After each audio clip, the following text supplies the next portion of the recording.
Subscribe now and press the bell icon. Never miss an update. दोस्तों जय हिंद, वंदे मातरम।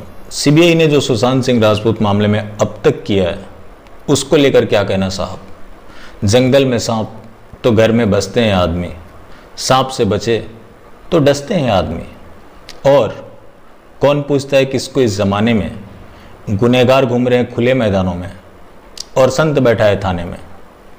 अगर CBI की पूरी पैटर्न को देखें तो मानो ऐसा लगता है कि इन्होंने बी टाउन एंजॉय किया हो। पूछताछ के नाम पे कुछ लोगों को ज़रूर बुलाया, ये काम तो मुंबई पुलिस भी कर रही थी। अब इनकी प्रक्रिया और मुंबई पुलिस की प्रक्रिया को देखें तो आपको लगेगा कि ये मुंबई पुलिस के बड़े भाई हो। इन्होंने संदीप सिंह, सिद्धार्थ पिटानी और बाकियों की पूछताछ की। ये वही लोग हैं जो मीडिया के सवाल नहीं झेल पा रहे थे। आपको याद होगा जब अर्णव गोस्वामी के साथ उसका सामना हुआ तो पिठानी माइक छोड़कर भग रहा था। अब ये सब देख के ऐसा लगता है कि अगर ये मामला सीबीआई की जगह अर्णव गोस्वामी को दे दी गई होती तो अब तक जितने अपराधी हैं वो सारे सलाखों के पीछे होते।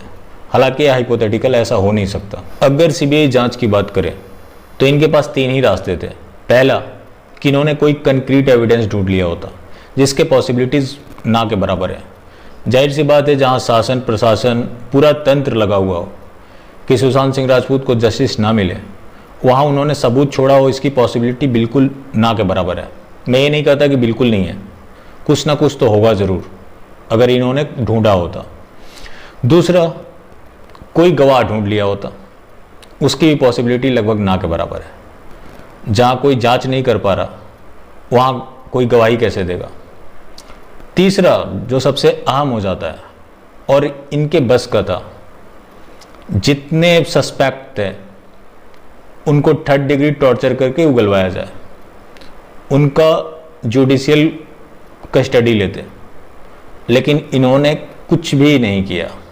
और अब ये लोग एम्स फॉरेंसिक रिपोर्ट का वेट कर रहे हैं। मतलब इन्होंने इतने टाइम में ये पता नहीं किया कि मामला मर्डर का था या सुसाइड का था, जबकि सारी दुनिया जानती है कि सुशांत सिंह राजपूत का मर्डर हुआ था। इसका पैरेलल एनसीबी का जांच चल रहा है, जो ड्रग्स का धुआं जो है उसमें सुशांत सिंह राजपूत कहीं गुम होते जा रहे हैं। अब वो हमारे लिए कोई मुद्दा नहीं होना चाहिए, क्योंकि ड्रग्स की बात है तो नॉर्मल सा है। बॉलीवुड में पार्टियां होती हैं और पार्टियों का मतलब क्या है, ड्रग्स। क्योंकि आप उनकी हरकतों को देखें, जाहिर सी बात है कि जो वो करते हैं कोई नॉर्मल इंसान तो नहीं कर सकता, उसके लिए आपको ड्रग्स लेना ही पड़ेगा। तो शायद ही कोई बचे। तो ये हमारे लिए कभी मुद्दा होना भी नहीं चाहिए।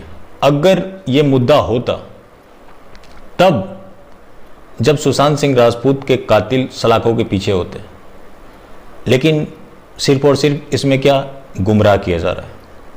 अब किसे बचाने के लिए ये सब किया जा रहा है। ये फोटोज आप देख रहे हैं ना, और दूसरा ये ट्वीट देख ले।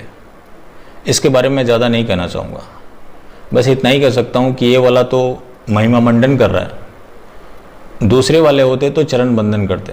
मेरा कोई पॉलिटिक्स से लेना देना नहीं होता, आगे भी कभी नहीं होगा, क्योंकि मेरे को पता है कि ये सारे के सारे गुलाम बैठे हैं और एक दूसरे के चरण पादुका उठाने वाले लोग हैं।